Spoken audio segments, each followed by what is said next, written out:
V okviru 4. predmeta poklicne mature bodoči tehniki in tehnice računalništva dobijo kompleksno maturitetno nalogo, pri kateri gre za proces izdelave programa ali izdelka. Dijakom pri izvedbi z napotki in usmeritvami pomaga izbrani mentor.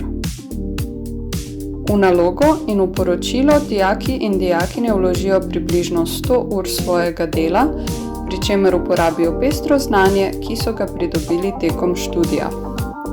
Izdelki, ki jih boste videli v nadaljevanju, večinoma temeljijo na mikrokontrolerju Arduino. Na prototip robota, ki lovi ravnotežje, smo še posebej ponosni. Naloga bi bila precejšen izziv celo za marsikaterega študenta računalništva.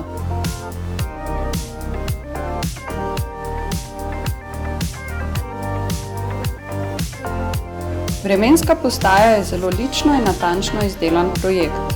Zaslon na dotik izpisuje stopnjo vlažnosti in temperaturo zraka, na voljo pa je tudi grafični prikaz meritev.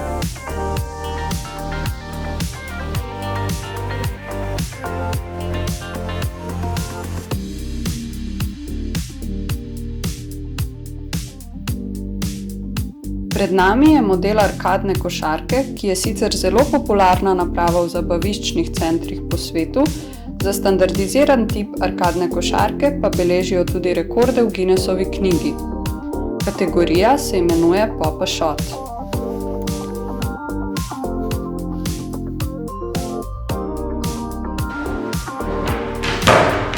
No, tole pa naloga dijaka 4. letnika, jaz pa še razmišljam, kam narediti.